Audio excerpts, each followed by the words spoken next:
Nigerian politician, his wife and a corrupt doctor are behind bars tonight after being found guilty of a shocking and elaborate organ harvesting plot. Ike Ekweremadu and his wife Beatrice trafficked a vulnerable street trader from Lagos to London with a promise of money.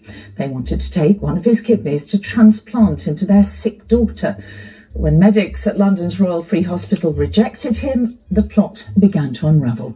Police praised the victim's bravery today in coming forward to help secure the convictions. All three defendants are facing a maximum life sentence under modern slavery laws. Elliot Pitt has more. When this 21-year-old man walked into a Surrey police station last year, crying and in distress, it was the start of an investigation into an alleged plot to harvest his organ. That will not be intimidated by any circumstance. Today, Senator Ike Ekweremadu, a powerful and wealthy politician in Nigeria, has been convicted of conspiring to arrange the travel of a young man with a view to exploiting him for his body part. Found guilty of the same charge this morning was the senator's wife, Beatrice, and a medical middleman they used, Dr. Abina Abeta. This is the first conviction of its kind in the UK.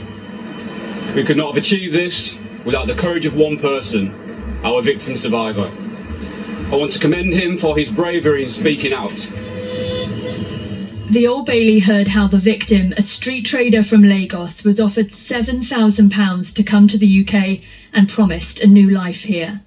But the real plan, the jury was told, was that he would donate his kidney to the Ekweremadu's daughter Sonia, seen here at the front, who has a serious kidney condition. It's not illegal to donate a kidney, but it becomes criminal if there is a reward of money. They were pictured together before the proposed operation. He can't be identified for legal reasons. Today, Sonia Ekweremadu cried in court as she was cleared by the jury. The alleged plan hit problems when the Ekweremadus took the 21-year-old to start the transplant process. The court heard how the victim came to this London hospital and that he didn't understand why he'd been brought to the UK until he met a doctor here. That doctor said the young man was not an appropriate donor because he hadn't had any advice about the risks of surgery and didn't have the funds he'd need for lifelong care. So the operation was refused. The jury was told the Ekweremadus then continued the search for a donor, and this was when the victim was able to escape. Today, his lawyer in Nigeria explained how his client's life has been changed forever. Certainly, with these things, he can't go back to who he used to be. He can't come to Nigeria freely, obviously. He cannot walk the streets of Nigeria. The cheerful part of it is that he's excited that he was able to stand up for himself.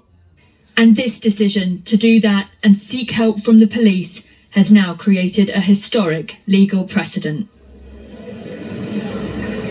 And that's because this is the first case where a conviction has been secured using the organ harvesting element of the Modern Slavery Act, a relatively new piece of legislation brought in 2015. But prosecutors have been criticised for the lack of convictions they've secured under it. Ike Ekweremadu, Beatrice Ekweremadu and Obina Obeta will be sentenced on the 5th of May.